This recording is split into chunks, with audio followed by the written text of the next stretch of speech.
Olá, está começando mais um Recorte Jurídico e eu estou aqui com duas figuras de grande importância quando o assunto é investigação defensiva. Estou aqui com meu amigo Gabriel Bulhões e o Aloysio Duarte e eu vou deixar que eles se apresentem um pouquinho para que vocês possam entender quem está sentado aqui conosco no Recorte Jurídico. Sejam muito bem-vindos, doutores. Obrigado, Kennedy. Prazer estar com vocês aqui, Aloysio. Prazer é todo meu. Sou Aloysio Duarte, sou advogado criminalista, vice-presidente da Comissão de Investigação Defensiva da OAB do Piauí.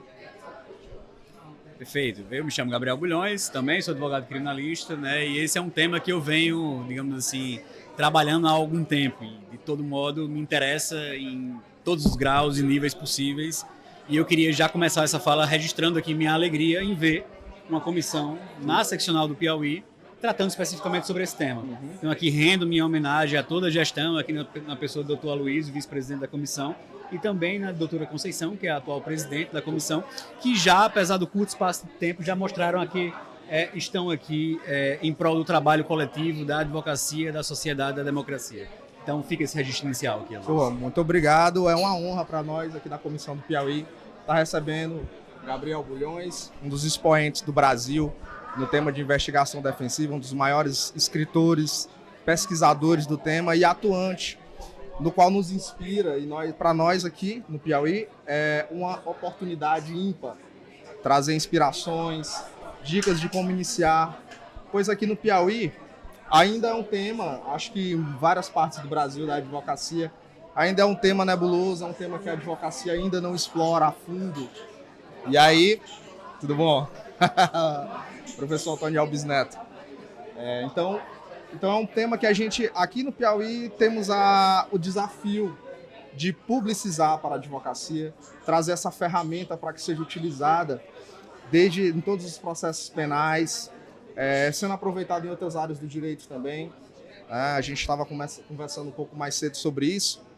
E aí eu queria te perguntar, você tem um escritório que também é especializado em fazer a investigação defensiva. Te pergunto, quais são os maiores desafios que você tem enfrentado no seu escritório, na prática cotidiana da investigação defensiva, junto aos órgãos de investigação, os órgãos de acusação?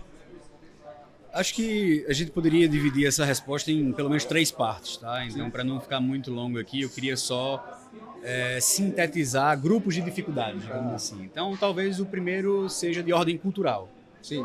Então, há uma dificuldade cultural, principalmente na interação com as outras autoridades, de outras instituições, os demais atores do sistema de justiça criminal, que muitas vezes não compreendem ou, de forma intencional, buscam não compreender para poder dificultar o nosso trabalho, né? Isso aí tem uma explicação histórica, né? O Brasil tem uma tradição autoritária e violenta dentro da justiça criminal e dentro do sistema de segurança pública, que, óbvio, é decorrente aí das ditaduras que o Brasil enfrentou, né? A gente tem 2 aí no século XX, e a gente tem permanências desses períodos no sistema de justiça criminal e no sistema de segurança pública. Isso leva a uma situação de que o advogado criminal é sempre mal visto por esses sujeitos, ou pelo menos tradicionalmente é assim tratado. E óbvio que aqui eu estou dizendo uma regra geral que comporta exceções, honrosas exceções de profissionais, e hoje cada vez mais numerosos, mais volumosos, de pessoas novas, com outras formações, com outras mentalidades, que não enxergam mais a defesa ou a advocacia com aquela pecha que outrora a gente via de forma mais presente, mas ainda assim presente hoje. Então essa é a primeira dificuldade cultural de lidar com os demais atores e de estar sempre, digamos assim, tangenciando o risco do que o professor Jacinto Coutinho chama de sabotagem inquisitiva. Sim. Que é sempre presente em qualquer avanço democrático republicano que a gente consegue implementar. Isso seria uma primeira dificuldade. A segunda dificuldade, acho que ela é natural e naturalmente sentida por todos, que é a dificuldade material. Sim. Então a questão orçamentária, o budget disponível para se fazer uma perícia, para a contratação de profissionais auxiliares quando necessário, para a articulação de investigação de campo ou investigação digital, para a utilização de perícias nas mais diversas, enfim. Tudo isso exige uma compatibilização do que está ali de recurso disponível com a necessidade e as prioridades do caso concreto.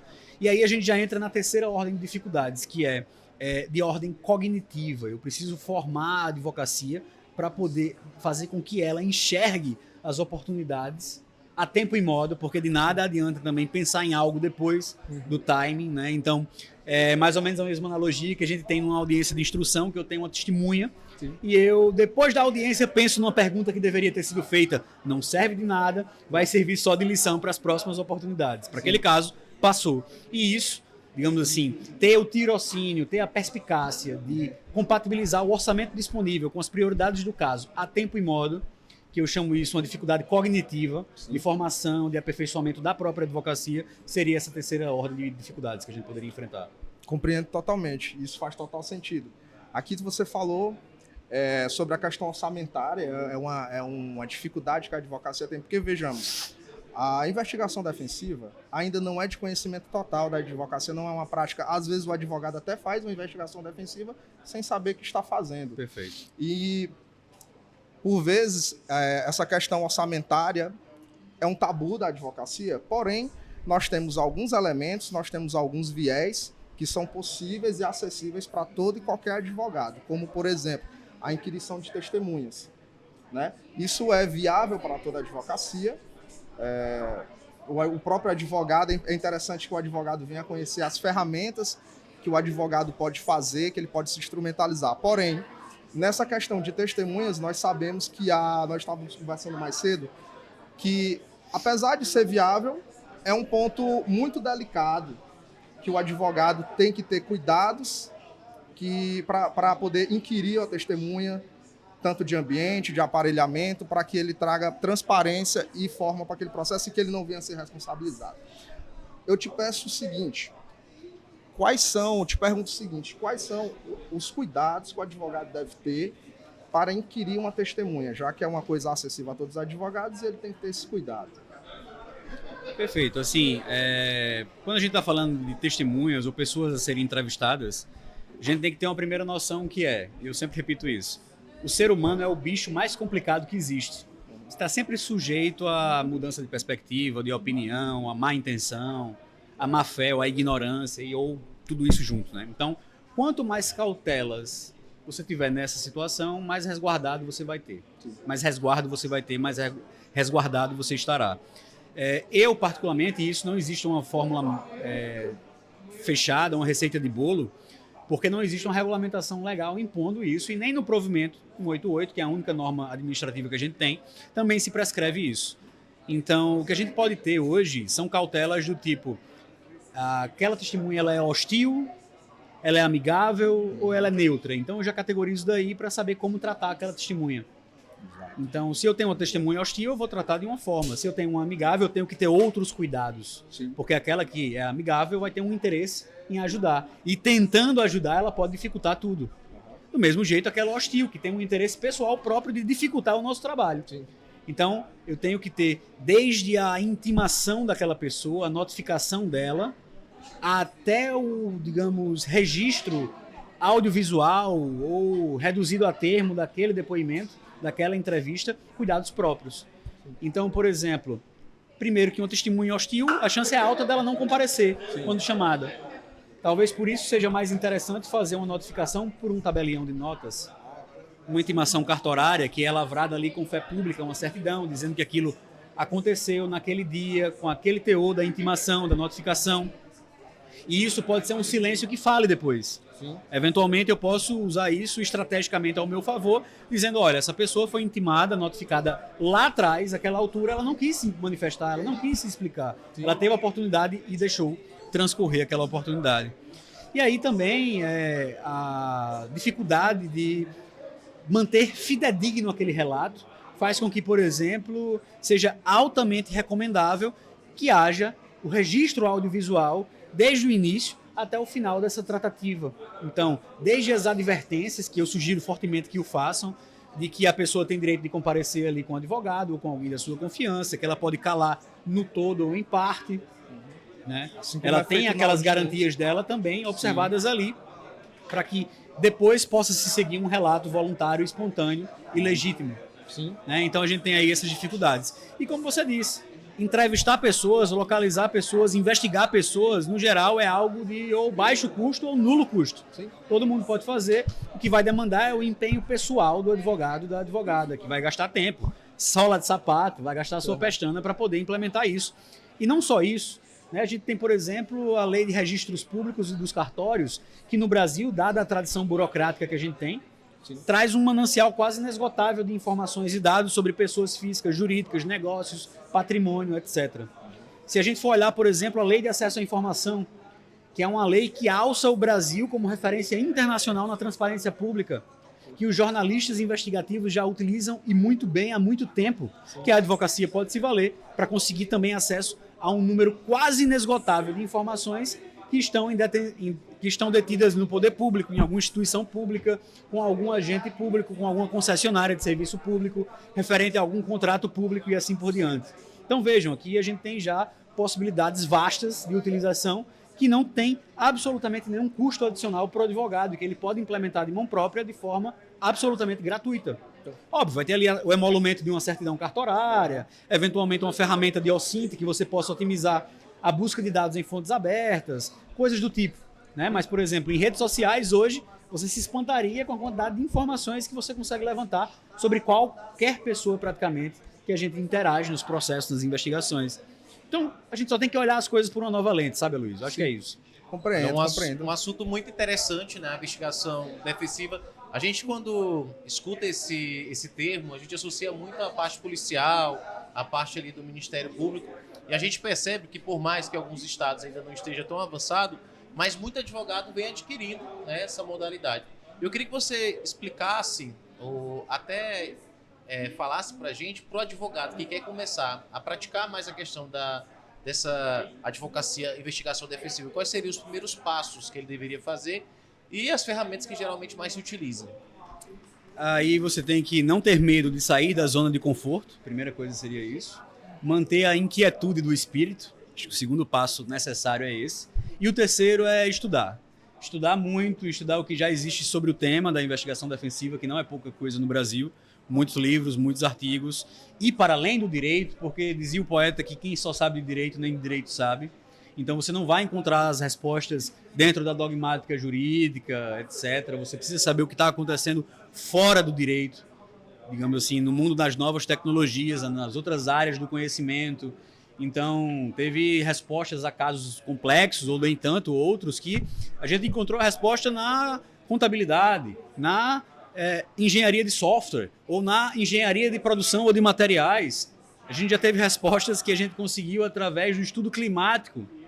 A gente já teve situações que a gente encontrou resposta em todas as áreas do direito, mas se você ficar só no direito penal, no direito processual penal, você não vai encontrar as respostas para uma boa defesa criminal. Então, isso aí é pressuposto, é premissa básica, saber a dogmática, saber a lei, saber o que pode e o que não pode fazer. Para você fazer um trabalho diferenciado, você tem que ir além. Acho que isso é intuitivo e lógico e acho que todo mundo consegue compreender. O doutor que está à frente, né, desse tema a nível nacional, com certeza deve se deparar com o avanço e as necessidades de algumas mudanças. Você conseguiria elencar o que você acha que poderia melhorar para que a investigação defensiva tivesse um avanço maior no Brasil? Sim, acho que há muitas coisas a serem feitas, né? Então, a primeira delas é a gente conseguir, de fato, implementar a regulamentação legal desse tema, que vai trazer uma segurança jurídica, que vai firmar novas prerrogativas legais, que vai vincular as autoridades públicas a determinada forma de recebimento, por exemplo, do que for o produto de investigação defensiva. Acho que isso é um passo básico que a gente precisa fazer. Muitas outras coisas necessárias estão sendo feitas. Então, hoje a gente tem uma dúzia de livros ou mais publicados sobre esse assunto, centenas de artigos, muitos eventos, como esse aqui que a gente está trabalhando no momento, que trabalhou esse tema, que pautou esse tema. A gente tem um mercado se estruturando em diversas empresas de suporte a litígio. A gente tem a advocacia despertando para a importância das perícias e dos peritos. E eu acho que essa mudança de perspectiva, de paradigma, de que a advocacia ela não é reativa, ela não deve ser digamos, acionada quando não houver mais o que se fazer, né? Ela tem que ser antecipatória, preventiva, ela tem que se antecipar e ir além do que o Estado e as autoridades públicas estão fazendo, propondo e determinando em grande medida nos processos criminais. Então, pensar fora da caixa e para além da caixa, eu acho que é uma coisa que seria necessária hoje ainda, e nessa mudança cultural, geracional, a gente ainda está engatinhando, mas a gente já deu bons passos nesse sentido. Excelente. Você falou também sobre a questão das ferramentas que utiliza, o orçamento, que às vezes é um pouco mais apertado para fazer investigação. Agora eu queria falar com você, a gente está num marco de avanço muito grande tecnológico. Como é que você acha que esse avanço da tecnologia pode impactar de forma positiva ou negativa nesse quesito da investigação defensiva? Absolutamente positiva, né? E a gente tem, de uma forma geral, o Estado muito mais à frente nessa questão do que a advocacia. Então, se eu pegar o Ministério Público e há quanto tempo ele se equipa com novas tecnologias, com a formação do seu pessoal, né? De fato, trazendo para si os novos meios de investigação tecnológicos, as novas possibilidades das novas tecnologias, é algo que faz a advocacia perceber que está muito atrás. Mas, pelo menos com um retardo já superado, a gente pode dizer que a classe vem se movimentando hoje a passos largos para também trazer para si esse potencial tecnológico. Então acho que hoje a gente vai caminhando bem, mas exige de cada um de nós uma postura, digamos assim, engajada diante dessa problemática. Excelente, excelente. Você tem mais algum questionamento, Luiz? Bom, a gente estava conversando mais cedo, vendo a viabilidade, até em outros estados que você tem visitado, tem estudado, a Defensoria tem atuado também na investigação defensiva. Isso é um passo além para a advocacia privada, né? Nós temos como representantes públicos um braço do Estado, a Defensoria Pública, se aproveitando dessa técnica da investigação defensiva. Como é que tu visualiza essa questão? Absolutamente necessária.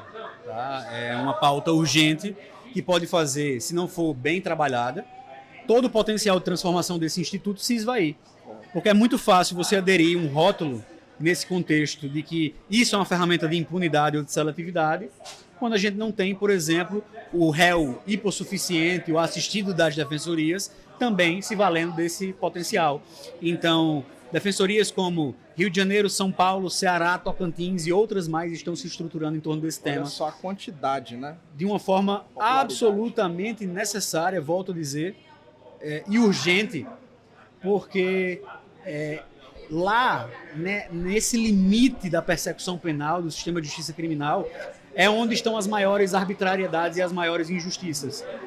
E é preciso que as autoridades públicas, da segurança pública, do sistema de justiça criminal, entendam que o mesmo cuidado que ele deve ter para produzir, para conduzir uma investigação ou um processo do meu cliente ou do seu cliente, deve ser a que ele também deve observar quando for um réu, por exemplo, assistido da defensoria. E não pode haver uma diferença de tratamento. Não, aqui tem um advogado que faz investigação defensiva, então vou tomar cuidado, vou observar a lei, vou fazer corretamente tudo que precisa ser feito. Quando eu tenho, por outro lado, digamos assim, trabalho sendo feito da Defensoria Pública, sim, de forma estruturada, estrutural, estruturante, nós temos esse potencial, esse standard de trabalho mais qualificado, mais sofisticado, feito a partir do Estado, também para os réus que não estão abastados, vão socorrer da Defensoria Pública. Sim, isso é muito interessante. Então, assim, nós aqui no Piauí, nós aqui na Comissão de Investigação Defensiva, nós estamos engatinhando, e aí conversando com você, hoje, em vários momentos, nós temos uma visão macro de como a gente está engatinhando ainda, e quanto a gente tem que trabalhar, como a gente tem que evoluir, quebrando esses paradigmas da advocacia, viabilizando essa possibilidade, trazendo instrumentos. Eu acho que o advogado defensivo, ele tem que primeiro entender as ferramentas que ele pode se utilizar, se desprendendo de questões orçamentárias ou financeiras, porque eu acredito que o advogado que entende disso, o advogado que tem pleno domínio das ferramentas que ele pode se utilizar, ele consegue passar para o seu cliente, né, que eu acho que aí nessa possibilidade vai, contratualmente falando ali nos seus honorários, ele deve fazer uma reserva, certificar uma reserva orçamentária para essa finalidade, explicando para o cliente a importância e como isso vai fazer diferença no trâmite processual, né? Então, eu acredito que o advogado sabendo demonstrar essas ferramentas, para o seu cliente, o cliente não vai nem se apegar a questões de valores, né? Ele deve se apegar a questões de resultados que vai se ter. Né? Então, a gente tem algumas ferramentas mais possíveis que o advogado possa acessar, viabilizar para o seu cliente, além de ouvir as testemunhas. Olha, essas que eu mencionei, por exemplo, investigação de dados em fontes abertas, que vai desde a pesquisa de redes sociais até a busca de fontes oficiais ou não oficiais, que de fato traz hoje um potencial enorme, intangível para a defesa, para a advocacia como um todo, e que já é um potencial aproveitado há muito tempo pelo Estado, pela inteligência militar, pela inteligência do Ministério Público, a inteligência das forças policiais, é algo que tem que ser a pauta do dia, o que tem um maior potencial e que pode ser feito a baixo esforço, a baixo custo. Uma outra situação, eu volto a dizer, é tipo algo que está previsto legalmente, mas que a gente pouco utiliza, que é a Lei de Acesso à Informação. A Lei de Acesso à Informação traz para a gente a possibilidade de acessar qualquer dado público ou em detenção do poder público, de um agente público, de uma concessionária, etc. A Lei de Registros Públicos e a Lei dos Cartórios também devem ser lidas em conjunto para viabilizar esse acesso. Então, basta dizer que tudo que está nos cartórios pode ser acessado por qualquer pessoa sem apresentar uma justificativa e que não pode o tabelião negar o seu acesso, isso está na lei. Então, se a gente observar isso que eu acabei de dizer aqui, sei lá, 4 possibilidades, a entrevista de pessoas, a lei de acesso à informação, os cartórios e as investigações de dados em fontes abertas, a gente já tem aí um universo de possibilidades que já fará a diferença na maioria dos casos, eu não tenho dúvida. E aí a gente poderia ir para perícias, poderia ir para investigações de campo, a gente tem outras questões mais, como a utilização de expedientes visuais, a utilização de gestores de crise ou de jornalistas para exercer em cenários mais complexos, midiáticos, a função de relação pública, de uma assessoria de imprensa. Tudo isso está no escopo da investigação defensiva, mas a gente não tem uma receita de bolo, uma fórmula matemática para definir. Somente o caso concreto vai trazer essas respostas. Excelente. Esse foi mais um Recorte Jurídico. Antes da gente finalizar, eu gostaria que os amigos doutores deixassem uma mensagem para quem nos acompanha, para quem nos segue e que, assim como vocês, desejam obter sucesso na profissão.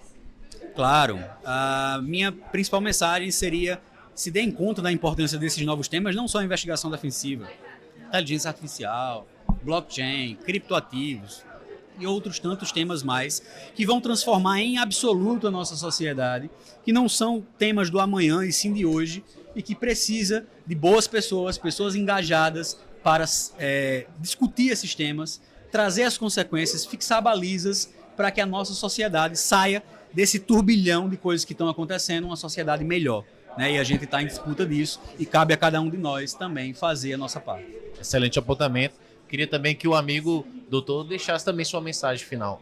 Bom, eu agradeço ao convite do Recorte Jurídico, tá aqui a honra de estar debatendo um tema tão fundamental para a advocacia, tão contemporâneo e novo, com quem sabe trazer várias ideias. Eu aproveito para convidar o nosso querido Gabriel Bulhões para fazer parte da nossa comissão, para nos apadrinhar, acompanhar. Nós temos várias ideias para desenvolver aqui. Com grande alegria. E ainda, convidar a advocacia piauiense para se inscrever na nossa associação, na nossa comissão, para a gente poder trabalhar junto e evoluir nesse tema no Piauí e mudar essa perspectiva processual, trazendo mais transparência e garantias para nossos clientes.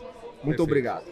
Excelente. Você quer ficar por dentro de tudo que acontece aqui no Recorte Jurídico? Já sabe, aproveita para seguir as nossas redes sociais, Instagram Recorte Jurídico e também o nosso YouTube, Spotify Recorte Jurídico. Lá são mais de 30 episódios com os amigos, doutores de diversas áreas, para que você possa entender um pouco desse mundo jurídico que tanto encanta a gente. E lembrando que toda semana a gente se vê por aqui. Tchau, tchau.